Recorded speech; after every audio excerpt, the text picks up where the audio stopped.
என் இனிய தமிழ் மக்களுக்கு அன்பான வணக்கங்கள். நாம இந்த எபிசோட்ல 100 கோடி ரூபாய் சம்பாதிப்பது எப்படி அப்படின்றத பத்தி தான் பேச போறோம். 100 கோடி ரூபாய் கேட்கறதுக்கே ரொம்ப மலைப்பா இருக்குது. ஆனா கண்டிப்பா 100 கோடி ரூபாய் பணம் பண்றது அவ்வளவு பெரிய விஷயம் கிடையாது. நான் ஏற்கனவே ஒரு வீடியோ போட்டிருந்தேன், கோடி கோடியாக பணம் சம்பாதிப்பது எப்படின்ட்டு. அதுல பார்த்திபன் வடிவேலு ஜோக்கு மாதிரி கோடி கோடியா சம்பாதிக்கிறது எப்படின்னு ஒர்க் ஷாப் பண்ணுங்கன்னு சொல்லியிருந்தேன். ஆனா இது ரொம்ப சீரியஸான வீடியோ. இது உண்மையிலேயே உங்களுக்கு நான் 100 கோடி ரூபாய் சம்பாதிக்கிறது எப்படி அப்படிங்கறத தெளிவா அழகா தமிழ்ல சொல்லிக் கொடுக்க போறேன். முதல்ல பங்குச்சந்தை பத்தி சில விஷயங்களை சொல்லிடுறேன். பங்குச்சந்தையில ஒரு மிகப்பெரிய புரோக்கர் ஒருத்தர் இருக்காரு. அவர் என்ன சொல்றாருன்னா, 99% மக்கள் பங்குச்சந்தையில over longer period of time, 3 வருஷம் டைம் பீரியட் எடுத்துக்கிட்டீங்கன்னாக்கா அவங்க எஃப்டி ரிட்டர்னை விட அதிகமான பணம் சம்பாதிக்கிறது இல்லை. அவரு பாவம் கொஞ்சம் டிப்ளமேட்டிக்கா சொல்றாரு. உண்மை என்னன்னா 99% மக்கள் அங்க நஷ்டம் தான் பண்றாங்க. நீங்க பாருங்க, எந்த ஃபீல்டுல 99% மக்கள் நஷ்டம் பண்றாங்க பணம். எதனால இவ்வளவு பெரிய நஷ்டம் பண்றாங்க? நீங்க நிறைய பேர் கிட்ட கேட்டீங்கன்னா, நான் 50 லட்சம் லாஸ் பண்ணேன், 1 கோடி லாஸ் பண்ணேன், 2 கோடி லாஸ் பண்ணேன். எனக்கு தெரிஞ்சு மெர்சிடிஸ் பென்ஸ்ல வச்சுன்னு இருந்து அது எல்லாத்தையும் இழந்துட்டு இன்ட்ராடே ட்ரேடிங்ல இப்ப டிரைவரா வேலை செய்யற ஆளுங்களும் இருக்கிறாங்க பங்குச்சந்தையில. எதனால பங்குச்சந்தையில மக்கள் இவ்வளவு இழக்கிறாங்க அப்படின்னு சொன்னா அதுக்கு ஒரே காரணம் தான். நீங்க கேசினோ, சூதாட்ட விடுதி போனீங்கன்னா யார் ஜெயிக்கிறாங்க? அங்க சூதாடுறவங்க யாருமே ஜெயிக்கிறது கிடையாது. ஒரு நாள் ஜெயிப்பாங்க, அடுத்த நாள் தோப்பாங்க. தொடர்ந்து கொஞ்ச நாள் ஆச்சுன்னா எல்லாருமே நஷ்டம் தான் பண்ணுவாங்க. அந்த சூதாட்ட விடுதி நடத்துறவர் மட்டும்தான் நல்லா இருப்பாரு. மக்கள் பங்குச்சந்தைக்கு வரும்போது ரொம்ப அதிகமான பேராசையோட வராங்க. ஒரு உதாரணத்துக்கு பாத்தீங்கன்னா, இந்த வீடியோ புதன்கிழமை ஷூட் பண்றோம். நாங்க செவ்வாய்க்கிழமை நான் ஒரு 84 லட்சம் ரூபாய் ப்ராஃபிட் பண்ணிருந்தேன். அதை நான் போடும்போதே நான் சொன்னேன், நானு இது 84 லட்சம் ரூபாய் ப்ராஃபிட் உங்க கண்ணுக்கு ரொம்ப பெருசா தெரியுங்க. ஆனா என்னுடைய கேபிட்டல் கிட்டத்தட்ட 25 கோடி ரூபாய் இருக்கு. 25 கோடி ரூபாய் கேபிட்டலுக்கு 84 lakhs. அது எதனாலன்னா பங்குச்சந்தை மேல போயிருந்தது. நான் நிறைய ஷேர்ஸ் வாங்கி இருந்தேன், மேல போயிருந்தது ஒரு காரணம். அந்த பட்ஜெட் முடிஞ்ச உடனே வாலட்டிலிட்டி இண்டெக்ஸ் கிராஷ் ஆச்சு, அது ஒரு காரணம். பிளஸ் நான் வீக்லில நிறைய பொசிஷன் இருந்ததால டைம் வேல்யூ எனக்கு ஃபேவரா இருந்தது. ஸோ எல்லாமே எனக்கு சாதகமா அமைஞ்சது. அதனாலதான் அந்த அளவு பணம் பண்ண முடிஞ்சது அப்படின்னு சொல்லியிருந்தேன். உடனே ஒருத்தர் கேட்கிறாரு, சார் 84 lakhs ப்ராஃபிட் பண்ணுன்னு சொல்லாதீங்க சார், உங்களுடைய ரிட்டர்ன் ஆன் இன்வெஸ்ட்மெண்ட் எவ்வளவு சார் அப்படின்னு கேட்டாரு. அதுக்கு இன்னொருத்தரே பதில் கொடுத்திருந்தாரு. அவர் தான் சொல்லி இருக்கிறாரு, அவர் கேபிட்டல் 25 கோடி 84 லட்சம், அது 3-3.25% தான் ரிட்டர்ன் அப்படின்னு சொல்லியிருக்காருன்னு. 3-3.25% தானா? அதெல்லாம் ஒன்றும் பெரிய விஷயமே இல்லை சார் அப்படின்னு சொல்றாங்க. ஒரு நாளைக்கு 3% பெரிய விஷயம் இல்லைன்னா இப்ப எதுதான் நாட்டுல பெரிய விஷயம்? ஒரு நாளைக்கு 10%, 20%. நீங்க பணத்தை வங்கியில வச்சீங்கன்னா ஒரு வருஷத்துக்கே 5% தான் வட்டி கொடுக்குறாங்க. நீங்க எங்கன்னா தினமும் 5% சம்பாதிக்க முடியும். எனக்கு நிறைய வர ரெக்வஸ்ட் எல்லாமே அப்படிதான் வருது. சார் எனக்கு நான் ஒரு 50,000 வச்சுக்கிறேன் சார், டெய்லி ஒரு 5,000 ரூபாய் சம்பாதிக்க தொழில் சொல்லி கொடுங்க சார். ஏங்க 50,000 வச்சு டெய்லி 5,000 சம்பாதிக்கலாம்னா 10%. உலகத்துல யாருமே அந்த அளவு பணம்லாம் சம்பாதிக்க முடியாது. அதிகமான ரிட்டர்ன் உங்களுக்கு வருதுன்னா நீங்க செய்யறது தொழில் இல்ல, நீங்க செய்யறது கேம்பிளிங், சூதாட்டம். சூதாட்டத்துல மட்டும்தான் அதிகமான ரிட்டர்ன் வரும், அதுல லாஸ் அதிகமா வரும். பங்குச்சந்தையை பொறுத்த வரைக்கும் 99% மக்கள் இதை சூதாட்டமா தான் பாக்குறாங்க. இதை ஒரு பிசினஸா, இது ஒரு தொழிலா பாக்குறது இல்லை. அதனாலதான் இங்க 99% மக்கள் நஷ்டம் அடைகிறாங்க. யார கேட்டீங்களா, சார் ரிட்டர்ன் ஆன் இன்வெஸ்ட்மெண்ட் என்ன சார்? என்னங்க ரிட்டர்ன் ஆன் இன்வெஸ்ட்மெண்ட்? அப்ப நான் ஒருத்தர்கிட்ட ஜோக்கா சொன்னேன், எங்க முகேஷ் அம்பானி 10 லட்சம் கோடி ரூபாய் முதல் வச்சு ஒரு 1 லட்சம் கோடி ரூபாய் தான் ப்ராஃபிட் பண்றாரு, வெறும் 10% ஒரு வருஷத்துக்கு. ஆனா ஒரு பிச்சைக்கார பாத்தீங்கன்னா ஒண்ணுமே கிடையாது, அவர் போய் 30 ரூபாய் பிச்சை எடுத்தாருன்னா ஒரு 10 ரூபாய் கிடைச்சதுன்னா கூட அவருடைய ரிட்டர்ன் ஆன் இன்வெஸ்ட்மெண்ட் இன்ஃபினிட்டி. அதனால முகேஷ் அம்பானியோட ஒரு பிச்சைக்காரன் மிக உயர்ந்தவன் அப்படின்னு சொல்ல முடியுமா? முடியாது. இந்த ஒரு இது சொல்லுவாங்க, நம்மள உசுப்பேத்தியே நம்மள ரணகலமாக்கிடுறாங்க அப்படின்னு சொல்லுவாங்க.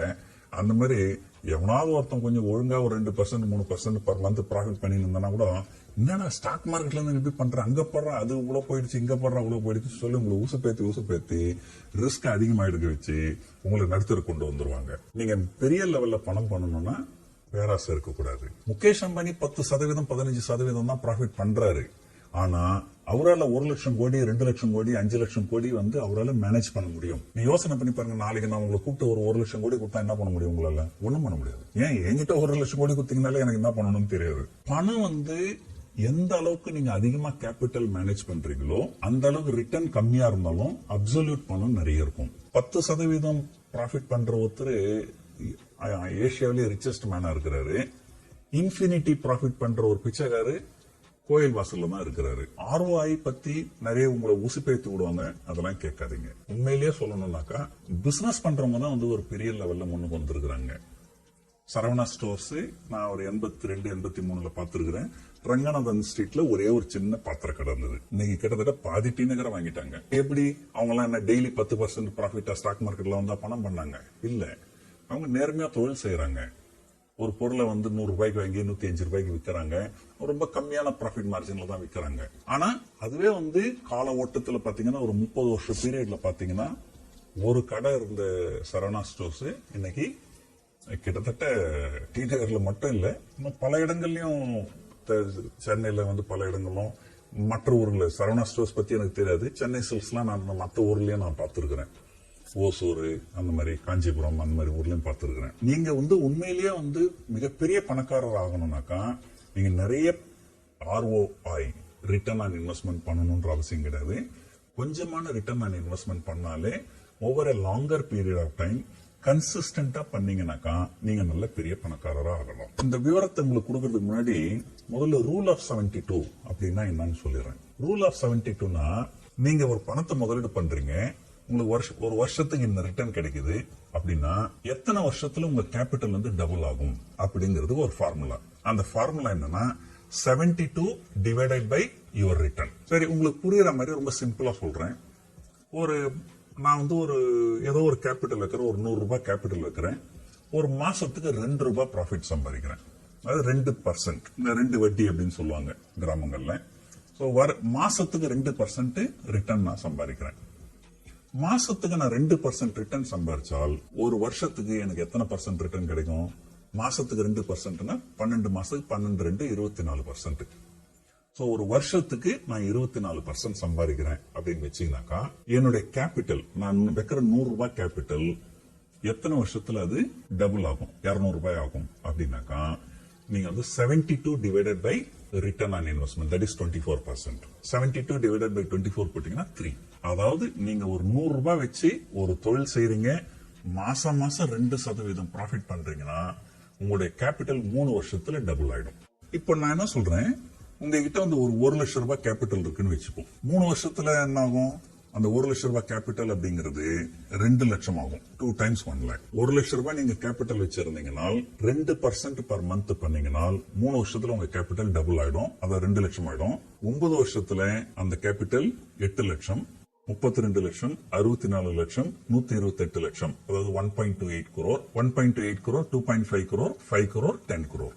அதை பாத்தீங்கன்னா நீங்கள் 1 லட்சம் ரூபாயை கேபிட்டலா வச்சு ஒவ்வொரு மாதமும் 2% ரிட்டர்ன் நீங்க எடுத்தீங்கன்னா உங்களுடைய 1 லட்சம் ரூபாய் கேபிட்டல் 30 வருஷத்துல கிட்டத்தட்ட 10 கோடி ஆகுது. இன்னைக்கு இருக்கிற சூழ்நிலையில நிறைய பேர்கிட்ட 10 லட்சம் ரூபாய் கேபிட்டல் இருக்கு. ஓரளவு நடுத்தர உத்தியோகம், ஓரளவு நல்ல உத்தியோகம், நல்லா சம்பாதிக்கிறவங்க, IT இளைஞர்கள்லாம் நிறைய பேர் வெளிநாட்டுக்கு போய் சம்பாதிக்கிறாங்க. ஒரு 10 லட்சம் ரூபான்றது ஒரு மிகப்பெரிய தொகையே இல்லை. நாங்க எங்களுடைய யூடியூப் சேனல்ல அனலைஸ் பண்ணி பார்த்தப்போ கிட்டத்தட்ட 80% பேர் எங்களை ஃபாலோ பண்றவங்க வந்து ஏஜ் குரூப் பாத்தீங்கன்னா 25 வயசுல இருந்து 35 வயசு வரைக்கும் தான். ஒரு 35 வயசுல வந்து 10 லட்சம் ரூபாய் வந்து நிறைய பேரால கேபிட்டல் புரட்ட முடியுது. அவங்க 35 வயசுல ஆரம்பிச்சா கூட 65 வயசுன்றது ஒன்றும் ரொம்ப அதிகம் கிடையாது. 65 வயசுல அவங்களால ஒரு 10 லட்சம் ரூபாய் கேபிட்டல் 2% ஒரு மாதத்திற்கு கன்சிஸ்டன்சியா, அதாவது தொடர்ந்து நீங்க பண்ணீங்கன்னா உங்களுடைய கேபிட்டல் 10 லட்சம் ரூபாய் வந்து 30 வருஷத்துல 100 கோடி ரூபாய் ஆகும். இதை கேட்டதுக்கு அப்புறமாவும் நீங்க போய் 3% பர் டேவா, அதுவும் ரொம்ப கம்மியாச்சு, 10% பர் டேவா. நிறைய பேர் எங்கிட்ட கேட்கிற ஒரே கேள்வி, சார் மல்டி பேக்கர் எதுக்கு? மல்டி பேக்கர் ஏன்? மல்டி பேக்கர்ல காசு சம்பாரிச்சதுதான். நிறைய பேருக்கு பணம் என்னன்னா 100 ரூபாய் வச்சுட்டு 500 ரூபாய் 600 ரூபாய் சம்பாதிக்கணும். 1 லட்சம் வச்சா 5 லட்சம் 6 லட்சம் வரணும். அதான் மல்டி பேக்கர். அதுல எல்லாம் எதையும் நம்பாதீங்க. நீங்க வந்து ஏதோ ஒண்ணு அதிர்ஷ்டத்துல வந்து வரலாம். ஆனா அது பாத்தீங்கன்னா கூட நீங்க போறது கண்டிப்பா ஏறாது. நான் பொதுவா சொல்லுவேன், எந்த ஷேர் விலை ஏறும் நீங்க வாங்காத ஷேர், எந்த ஷேர் விலை இறங்கும் நீங்க வாங்குற ஷேர். இந்த இடத்துல வந்து பாத்தீங்கன்னா ஒரு 10 லட்சம் ரூபாய் கேபிட்டல் 30 வருஷம் தொடர்ந்து கன்சிஸ்டன்டா 2% பர் மந்த் நீங்க பண்ணீங்கனால் கண்டிப்பா உங்களுடைய லட்சியமான 100 கோடி ரூபாய் உங்களால எட்ட முடியும். இதுல என்ன விஷயம்னா, நீங்க வந்து முயல் ஆமை கதை மாதிரி நீங்க வந்து தொடர்ந்து 30 வருஷம் இதை பண்ணணும். பொறுமை இருக்கணும். நிறைய பேருக்கு பொறுமை கிடையாது. இன்னைக்கு வந்து நாளைக்கே பணம் பண்ணிடணும். சோ இன்னைக்கு வருவோம், நாளைக்கே பணம் பண்ணோம், நாளைக்கே மொத்தத்தை லாஸ் பண்ணிட்டு வெளியே போயிடும். அது இருக்கக்கூடாது. பொறுமை இருக்கணும். கன்சிஸ்டன்டா ப்ராஃபிட் பண்ணணும். அப்கோர்ஸ் இப்ப நான் சொன்ன சில விஷயங்கள்ல ப்ரோஸ் அண்ட் கான்ஸ் இருக்கு. சோ ஒரு உதாரணத்துக்கு வந்து நான் கொடுத்த கால்குலேஷன்ல வந்து இன்கம் டேக்ஸ் பத்தி பேசல நானு. ஏன்னா நீங்க ப்ராஃபிட் பண்ணீங்கன்னா அதுக்கு இன்கம் டேக்ஸ் பே பண்ணணுமே. அப்ப இந்த இடத்துல நான் என்ன அஷ்யூம் பண்ணிருக்கிறேன், உங்களுடைய போஸ்ட் டாக்ஸ் ரிட்டர்ன் வந்து 2% பர் மந்த் வரணும். நான் வந்து அதிகமான ப்ராஃபிட்லாம் நான் பண்றது இல்லை. நான் வந்து கொஞ்சமான ப்ராஃபிட் தான் பண்றேன். ஆனா இருந்தாலும் என்னை பத்தி உங்களுக்கு தெரியும், Mint Street to Dalal street.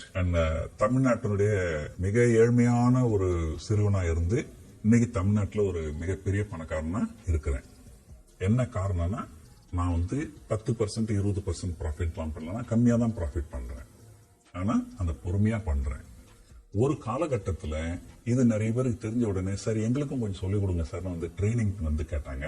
அந்த ட்ரைனிங்ல நிறைய காசு வருது. நான் முதல்ல ஒர்க் ஷாப் ஆரம்பிக்கும் போது சிலர் கேட்டாங்க, சார் நிறைய பேர் ட்ரைனிங் பண்றாங்க, நீங்க என்ன சார் அப்படின்னு. நான் சொன்னேன், மற்றவங்க எல்லாம் வந்து கனவை விற்கிறார்கள், நான் கனவை விற்க மாட்டேன், நான் தொழிலை மட்டுமே தான் விற்பேன். I don't sell dreams, I only sell business அப்படின்னு சொன்னேன். என்னன்னா, என்கிட்ட வரவங்களுக்கு நான் பேராசை ஊட்ட மாட்டேன். இந்த சதுரங்க வேட்டை அப்படின்ற படத்துல ஒரு வசனம் வரும், ரொம்ப ஃபேமஸான வசனம்.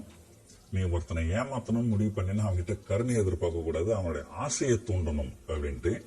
நிறைய பேர் என்ன பண்ணுவாங்க, இந்த ட்ரைனிங்ன்ற பேர்ல உங்க காசை ஏமாத்துறதுக்காக உங்களுடைய ஆசையை தூண்டுவாங்க. ஒருத்தர் வந்து என்கிட்ட வந்து சொன்னாரு, சார் நான் வந்து கையில வெறும் 2 லட்சம் ரூபாய் தான் சார் கேபிட்டல் வச்சுட்டு இருக்கிறேன். ஒரு ட்ரெயினர் வந்து 30,000 ரூபாய் ஃபீஸ்ன்னு விளம்பரம் பண்ணாரு. நான் ஒரு போன் பண்ணி கேட்டேன், உங்க ஒர்க் ஷாப் அட்டன் பண்ணலாமா, எங்கிட்ட 2 லட்சம் தான் கேபிட்டல் இருக்குதுன்னு சொன்னேன். நான் தாராளமா அட்டன் பண்ணலாம்னு சொன்னாரு. அதனால ஒரு நம்பி நான் 30,000 கொடுத்துட்டேன் சார். 30,000 கொடுத்ததுக்கு அப்புறம் கிளாஸுக்கு போனா கிளாஸ் எடுத்து முடிச்சிட்டு சொல்றாரு, நீங்க இந்த சிஸ்டத்தை நீங்க ஃபாலோ பண்ணணும்னா நீங்க இந்த சாஃப்ட்வேர் வாங்கணும். அந்த சாஃப்ட்வேர் வந்து வருஷத்துக்கு 60,000 ரூபாய். அந்த 60,000 ரூபாயில 30,000 ரூபாய் அவருக்கு கமிஷன் போயிடும் அந்த ட்ரெயினருக்கு. அது வேற விஷயம். இதை வந்து ட்ரைனிங் போறதுக்கு முன்னாடியே சொல்லல. அப்ப என்னன்னா, சரி எங்கிட்ட இருக்கிறதே 2 லட்சம் ரூபாய் கேபிட்டல், அதுல இவருக்கு 30,000 ரூபாய் ஃபீஸ், அப்புறம் அந்த சாஃப்ட்வேருக்கு 60,000 ரூபாய், அப்புறம் ஜிஎஸ்டிக்கு ஒரு 10,000 ரூபாய், பாதி கேபிட்டல் போயிடுச்சு சார். என்கிட்ட இந்த 2 லட்சம் ரூபாய் கேபிட்டல் 1 லட்சம் ரூபாய் ஆயிடுச்சு. அந்த 2 லட்சம் ரூபாய் கேபிட்டல் எனக்கு திரும்ப வரணும்னாலே நான் 100% ப்ராஃபிட் பண்ணணும். ஆனா எங்க வந்து உங்களுக்கு 100% ப்ராஃபிட் பண்ண முடியும்? பண்ண முடியாது. ஒரு வருஷத்துக்கு 20% 25% பண்றாங்கன்னா 4 வருஷம் ஆகும் அந்த அவங்க போட்ட கேபிட்டல் எடுக்கிறதுக்கு. அதுவே முடியாது. ஏன்னு சொன்னா ஒவ்வொரு வருஷமும் அந்த சாஃப்ட்வேருக்கு 60,000 ரூபாய் கொடுக்கணும். நீ கையில வச்சுங்கிற கேபிட்டல் 1 லட்சம் ரூபாயில நீங்க 40% ப்ராஃபிட் பண்ணா கூட 40,000, ஆனா நீங்க சாஃப்ட்வேருக்கு 60,000 கொடுக்கணும். இந்த மாதிரி நிறைய பேர் ஏமாத்துவாங்க. ஆனா நாங்க வந்து அந்த மாதிரி எதுவும் ஏமாத்துறது கிடையாது. நானும் ஒர்க் ஷாப் கண்டக்ட் பண்றேன். எங்க ஒர்க் ஷாப்ல நாங்க எதையுமே வந்து எந்த சாஃப்ட்வேரும் செல் பண்றது இல்ல. நாங்க எதுவும் பெரிய அல்ட்ரா ஹை ரிட்டர்ன்லாம் நாங்க ப்ராமிஸ் பண்றது கிடையாது. நாங்க ரொம்ப சிம்பிளான விஷயங்கள், குறைவான ப்ராஃபிட் சம்பாதிக்கிறதுக்கு மட்டும்தான் நாங்க வழி சொல்லி தரோம். போன மாசம் கூட நாங்க ஒரு ஒர்க் ஷாப் கண்டக்ட் பண்ணோம். அதுல நாங்க கிட்டத்தட்ட ஒரு 60,000 ரூபாய் ஃபீஸ் வாங்கணும். ஸோ நாங்க வந்து அவங்களுக்கு சில சஜஷன்ஸ்லாம் கொடுத்தோம், நீங்க இதை பண்ணலாம் அப்படின்ட்டு. நாங்க ஒரே மாசத்துல கிட்டத்தட்ட ஒரே ஒரு லாட் ட்ரேட் பண்ணியிருந்தாலும் அவங்க கிட்டத்தட்ட 30,000 ரூபாய் ப்ராஃபிட் பண்ணாங்க. 2 லாட் ட்ரேட் பண்ணியிருந்தாங்கன்னா அவங்க வந்து 60,000 ரூபாய் என்னோட ஒர்க் ஷாப் ஃபீஸ் அவங்க சம்பாதிச்சாங்க ஒரே மாசத்துல. 2 லாட் பண்றதுக்கு அவங்களுக்கு ஒரு 3 லட்சம் 4 லட்சம் தான் தேவைப்படும். ஆனா எங்கிட்ட ஒர்க் ஷாப் ரொம்ப ஆவலா இருக்கிறேன். ஸோ விருப்பம் உள்ளவங்க கான்டாக்ட் பண்ணுங்க. இந்த வீடியோ உங்களுக்கு ரொம்ப பிடிச்சிருக்கும்னு நினைக்கிறேன். நன்றி, வணக்கம்.